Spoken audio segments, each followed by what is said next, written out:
Med en gång här med en intervju med Stacie Bigelow, och det är ju Anders som har gjort den intervjun. Kan du bara berätta kort vem Stacie Bigelow är? Ja, Stacie Bigelow känner jag ifrån föreningen The Brights som bland annat Richard Dawkins var med och startade upp, som handlar om spridandet av en skeptisk världsbild. Och hon jobbar som psykolog, och framförallt så träffade jag henne för att vi skulle prata om vetenskapsteori, för hon undervisar i vetenskapsteori på universitetet i Minnesota. Pseudoscientists. Welcome to Skeptikerpodden, Stacie Bigelow. Thank you very much. Can you start by telling me a bit about yourself? I can, thank you.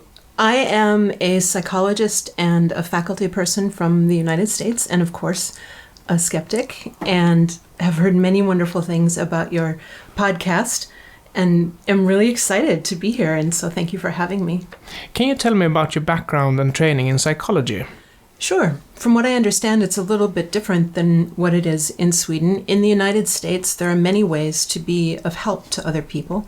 And sometimes people will be a social worker, for example. Sometimes they'll call themselves a psychotherapist. There's pastoral counseling, which we may want to talk about while I'm here. People who are Christian therapists or Christian counselors, for example, which actually we haven't talked about, you and I, before. But to use the word psychologist in your title, you actually need to be a type of doctor. And so that means 4 years of university and then a master's degree, which is typically 2 or 3 additional years, and then your doctoral training, which is an additional 7 years on average. Some people, it takes another year or 2. Some people can do it in a year less than that. But it's a doctoral level training. What would be the reason for me wanting to talk to a pastoral counselor instead of a psychologist? It's a great question, and it's a very controversial one in the United States.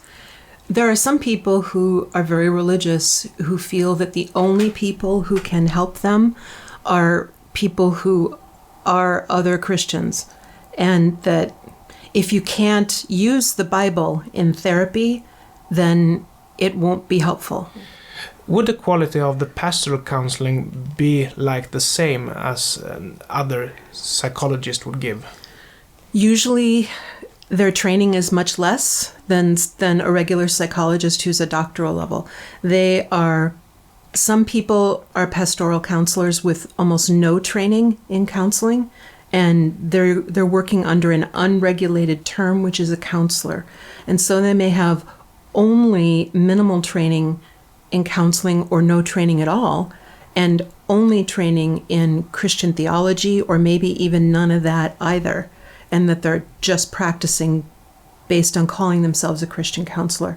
Others may have a fair amount of training, and those that go through what we have is a degree called a Master's of Divinity actually get pretty good training on both realistic application of theology and a fair amount of training in counseling skills. And they actually do a pretty reasonable job, and they are trained, hopefully, to spot more serious mental health problems and to refer those on to psychologists. So they do a fairly good job, but the bigger issue is that people in the general public have no idea what the difference is between these different levels of training.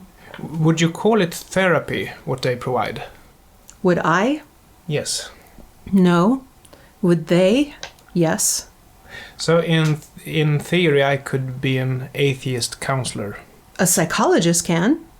We actually have some careful ethics and training around bringing religion into the counseling setting if you're not a Christian counselor. We have to be very careful about that. And we're not allowed to use whatever our religious opinion might be in a therapeutic setting. But Christian counselors are expected to do that. So they'll work in that setting on purpose so that they can bring their religion into it. Would it be fair to say that you have to be skeptical in 2 ways then, both in using the religious theology and also being skeptical to the scientific claims? Christian counselors don't feel bound to be particularly skeptical, and they don't get scientific training. They are trained to incorporate quotes from the Bible and guidance from Christ and religious themes into therapy, so that in their marriages, in their parenting, that they are living closer to what the Bible says they should do. In clinical psychology, which is what I do, the doctoral level psychology, we are given quite a bit of training about how not to let our personal thoughts and feelings about religion impede the relationship with the patient. Because many psychologists in the United States are Christian, Jewish, Muslim, Hindu, and if we get a client with a religion different than our own, or in my case, because I'm atheist, I'm actually an atheist Jew, which is a separate conversation you may want to have. But because I'm an atheist, I frequently get very, very Christian patients that I work with, and they want to bring the topic of religion into the therapeutic discussion. And it can take some skill to be careful not to do that, because I may be thinking in my head, oh my God, I can't believe what I'm hearing, but I have to be able to respect what it is they're bringing to the table and then work with it and not use my own personal views to shame them or indicate to them that I think they're ridiculous. And it's also not my place to use that setting to try and change them. Even if you were the same religion, it might be a risk involved in having different interpretations of the religious texts. So that's a constant ongoing problem, and the therapist has more power and is sometimes seen as the greater authority. Now, in Christian counseling, sometimes the person is really a licensed therapist working in a Christian counseling center, and sometimes it's the actual pastor of the church. And so in that setting, it's easy to default to the pastor, because the pastor is supposed to be interpreting the Christian stuff. But in a Christian counseling center, then you can get into some real, well, I don't see it that way, or, my version of the Bible doesn't say it quite that way. And then it's all interpretation. And perhaps that removes focus from the patient and puts focus on how to practice your religion. And on the interpretation of a passage versus on... a good example, Anders, is that I've got a friend back in the States who is a Christian counselor. And normally Christian counselors they kind of make me very nervous about what they do. And that's saying it as nicely as I can. This particular one, though, is very, very good. He's a very good therapist. And he's one of those who works in a Christian counseling center, which also makes my skin crawl more than a little. But he's one of those who can, for clients who want that focus, do it. And for others who don't, he'll never mention it. So if people come in and say, I'm not religious, I'm just here because Stacie sent me to you and she told me you were good. And I do send clients to him because I think he's that good of a therapist. So there are some that I respect, that I think are good therapists, and I trust to leave the religion out of it. If that's what the client says they want, they will be respectful. But from what I've seen, he's rare. That would be someone for me to telephone and have a quick interview with, since me being a sort of a militant atheist. He might be open to that. He's a really level-headed man. And when you teach, you talk a lot about critical thinking. How did you get started in the skeptical movement? I can answer that question very easily because it was a very, very clear moment in my life. I was 13 years old, which will date me a little bit, and Cosmos was released on public television in the United States. The Carl Sagan TV series. The Carl Sagan TV series. And my science teacher, when I was in, I think it was 7th or 8th grade, was going to give us extra credit if we watched it. And I was always into this kind of stuff, could never get enough of it, and watched it. And from the very first episode, I was transformed. I was ready for it. I was hungry for it. And the minute I started watching it, I felt my brain start to change. And I was getting exactly what I needed when I needed it. And I watched every episode, and videotape equipment had just come out, and I was taping every episode, rewatching it. And as I said, I think I was about 13 years old. And this was that was a defining moment in my intellectual life. And I would lay awake at nights writing imaginary letters in my head to try and get Carl Sagan to come speak at our school. And it's not far off to say that I had a crush on Carl Sagan. And when he died, that was a very, very sad day in my life. Michael Shermer, who picked up on Carl Sagan's work, became an intellectual hero for me. And so now that I'm a teacher and I work with these same ideas, I've made a real point, and it's a real personal thing for me, to include Carl Sagan and Michael Shermer's work in my teaching with students. And I teach graduate students in psychology, and it may not surprise your listeners to know that many of them are devoutly Christian who want to be Christian counselors, getting back to our earlier conversation. And so my task is to teach them science, critical thinking skills, and how to be skeptical about concepts in psychology and in science. And I make sure that the time that they have with me is completely saturated with exactly the kind of stuff that you and I love and hold dear. And so I use a lot of information that was written by Carl Sagan and Michael Shermer in my coursework. But since they are trained to be scientists, they are quite all right with the aspect of critical thinking. Good question. Let me clarify. These students are not going to be trained to be scientists. And in the program they're in, ours is a 2 or 3 year master's degree, training them to be therapists, not scientists. In fact, they only get one class in science in their entire master's program, and it's mine.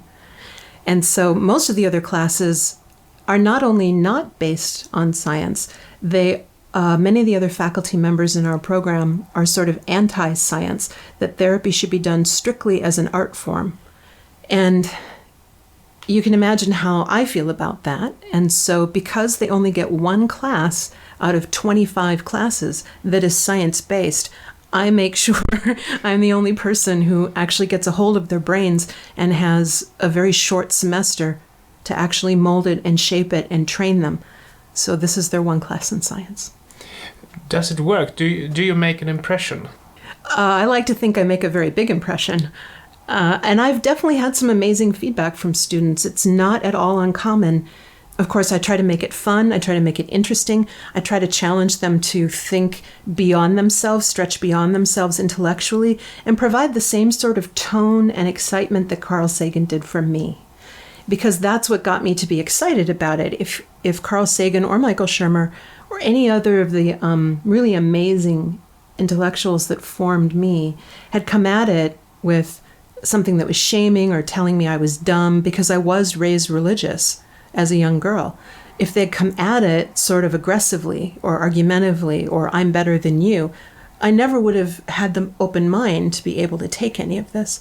So I try to have a very similar tone with my students. And I regularly get really amazing feedback from them saying, I never thought about this before, and I didn't understand that there were primary, secondary, and tertiary sources of information and how to get into the scientific databases and check facts. I just believed what I heard on television. And I have more than once said to a student after they've given me that kind of feedback, I can die a happy woman now. And I even had students who in the beginning of the class would say that they believed in witchcraft, that they believed in ghosts, that they believed that they could talk to the dead, many extreme superstitious kinds of things. And one woman in particular who said, now I think I might have been wrong about all that stuff after taking your class. And I did say to her, now I can die a happy woman.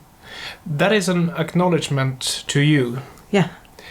You mentioned primary, secondary, and tertiary source of information. Can you explain that for me? Sure.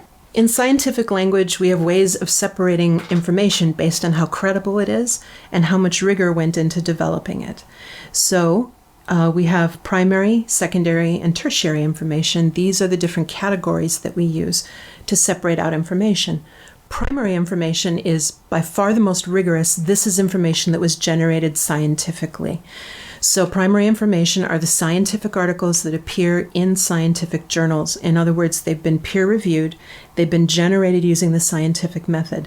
And although there may be things that are in there that are not experimental, there may be case studies, there may be literature reviews, there may be statistical literature reviews called meta-analyses. There can be other things in the scientific journals that weren't experimental, but they've all been peer-reviewed, and that's what makes them primary sources. So that's primary, the most rigorous information human beings have yet developed and figured out how to generate. Then secondary sources of information are based on primary. So that's the most important thing to remember about them. They're based on primary. They stick very close to the scientific sources from which they draw. And examples of these would be textbooks in schools that are heavily based on the scientific information, or classes that you may take where the instructor is very careful to cite from the primary sources. But in secondary sources, we have room to give examples. We have room to bring the information to light so that it's more exciting, more fun to learn about. There's room for some exposition, which means some commentary. There's room for a little bit of educated opinion, but they're very clear when something's an opinion and when something is actually coming from the science. So that's secondary. Tertiary information is everything else. And so every book, every magazine, every web page, every television broadcast, everything that comes out of somebody else's mouth, everything on the shelves at Barnes & Noble, all your DVDs, everything else is tertiary. And the range of quality of information in the primary sources is very, very small, meaning the best scientific article and the worst scientific article are very close in quality. They've all been peer-reviewed. The best and the worst should not be very far from each other. In tertiary information, the range is enormous. You can get high-quality journalism that's very, very good and relatively reliable. And then you can have absolute crap, which are the tabloids, and things are just blatantly made up. So that's primary, secondary, and tertiary sources of information. And how would you incorporate critical thinking when you teach? I have a couple favorite ways. It influences everything that we talk about in class. So there's always the simple questions of, well, what else could it be? How else could we look at this? But I like to do it in a much more specific sort of way. And I like to make my students very scared and very nauseous, as right from the very beginning. And they come in thinking that you can always trust your perceptions and that you can trust what you see, hear, smell, taste. And one of the most important things from the scientific literature in psychology is that you can't. And that oftentimes your senses are very specifically leading you astray from what's actually happening. And our brains are still wired evolutionarily from living in small groups with people you're familiar with, where you don't encounter others on a regular basis and where there's very relatively low amounts of stimulus. That's not the world we live in today. And so there is a subset of psychology that's called cognitive psychology, and it looks specifically at how the brain thinks. And this is a mix of neuroscience and cognitive science, and in some cases social science as well. It also overlaps with neuroscience, which is kind of how the brain perceives visually and with the ears, how it hears. And so there's a long list of cognitive biases, which are ways in which the brain tends to perceive things and ways in which the brain tends to think. All other things being equal, it will go this direction, right? So given that, I like to make sure my students, right from the beginning, learn to not trust what they see and what they hear and what they think. And the only way to do that is to show them the research on this so that they're nauseous right from the beginning that, oh my God, I don't think I can trust my own senses anymore. And one of my favorite cognitive biases is something called confirmation bias. And Michael Shermer talks about this particular bias a great deal. And if you watch anything that he has done, videotape, for example, on video, you'll see examples of this. You can Google it, look it up on Wikipedia, but it's a very common cognitive bias. And it's great for psychologists because it happens all the time in a therapeutic setting where what you're hearing from people about their perception of a problem is essentially their confirmation bias. So what confirmation bias is that the brain will tend to remember things that it already believes are true. It will come up with an explanation early on in a situation and then remember all the situations that it comes across that confirms what it already thinks is right. And then it will very conveniently forget all the situations that will contradict what it's already decided is right. And so we have mountains of research on this showing that this is exactly how the brain processes information. And the brain has a very hard time resisting the temptation to form a conclusion. Let's say you're waiting for someone to call you, and you're really waiting for someone to call you. And it's an important call, and let's say a teenage girl is waiting for a boy or a girl to call them for a date. And that person was supposed to call on Thursday for a date on Friday. And the call doesn't come. It's very hard for the human brain to say, I observed that the call didn't come. and leave it at that. And just say, I have a set of observations and I have no explanation for why that call didn't come. The human brain is going to develop explanations for why that call didn't come. Well, maybe he got caught in traffic, maybe his phone is dead, maybe the battery died, maybe he lost the number, maybe someone talked him out of it, and we will come to conclusions. It's very hard to resist that temptation. So confirmation bias is we'll come up with a conclusion and then we will remember everything that supports that possible conclusion, forget everything that doesn't. And in very short language, it's we remember the hits, we forget the misses. And as Michael Shermer talks about over and over again, this is how tarot cards work, this is how cold reading works. We remember the things that are hits for what we want to be true. We forget the things that don't really match. And so this is an example of one of the cognitive biases I like to teach people. And the way it works clinically is a classic example. You get a husband and wife that come in for therapy, for couples or marriage counseling, and you will get a wife who says, he always does this, this, this, this, this. And then the husband will say, I don't always. I admit sometimes I do that, but not always. And the wife, oh, yes, you do. You always do that. This is a classic case of confirmation bias because the wife is always remembering the times when he does and forgetting all the times when he doesn't. And the husband can remember the times when he doesn't. And he's right. He's saying, but I don't always. I do sometimes. And so this is how cognitive biases, this particular one, can affect in a therapy relationship. So trying to bring it home for these particular students on that particular subject. But there are many, many cognitive biases. This is just one. So that's one way of introducing critical thinking skills to this particular group of students. And it's on Christmas, and I saw a video recently by Rebecca Watson. Do you know her? Yes, the skeptic from America.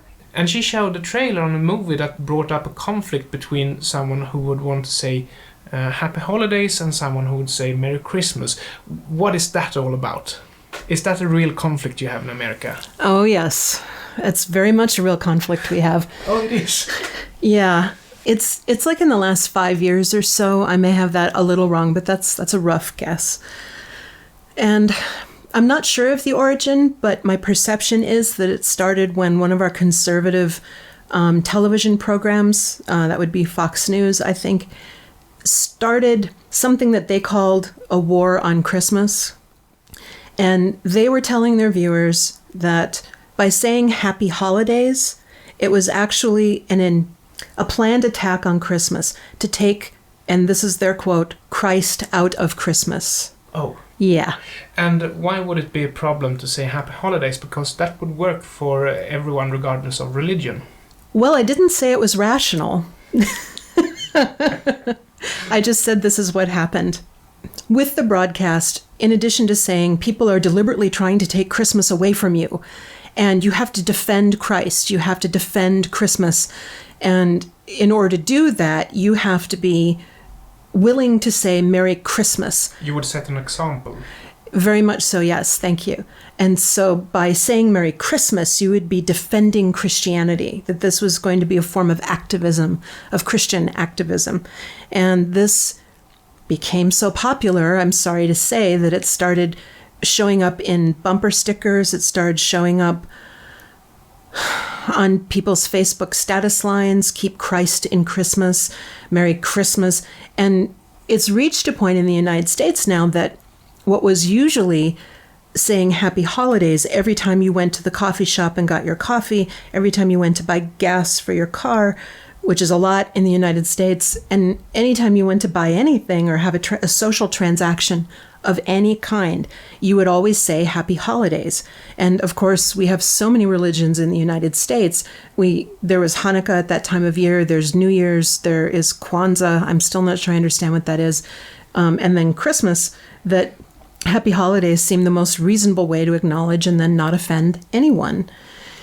But now, because of this activism, people will kind of be mean about it, and they'll emphasize Merry Christmas and push it at you that way. And then you're sort of forced to figure out what you're going to say back. And this is just someone giving you your coffee at Starbucks. And this is not meant as something pleasant. This is meant as a statement. Yeah. and they wouldn't know if they were talking to a Jew or an atheist. No. They sort of think that it's their holiday. They do. It can be right in the middle of Hanukkah, for example, and a ways away from Christmas, but they'll still kind of aggressively say Merry Christmas. And if I say back, I'm not Christian, to sort of answer back to the kind of aggressive activism that they did, then you can start kind of an unpleasant thing there while you're getting your coffee. And I'm from Minnesota, which is a very Scandinavian and specifically Swedish culture. And so some of the Swedish norms prevail there. And it's kind of rude to say anything back to that. And you normally just don't want to start something, so you don't say anything. And I'm sure, that sounds familiar to you. You might say something to your wife in the car later. Yes, you'll definitely say something later, but not at that setting. But oftentimes it makes me so upset because it just feels like I've been... They made a point to you. Yeah, assaulted. Yeah. Thank you very much, Stacie Bigelow, for joining us at Skeptikerpodden. My pleasure, thank you for having me. I Sverige så är det väl så att även de mest inbitna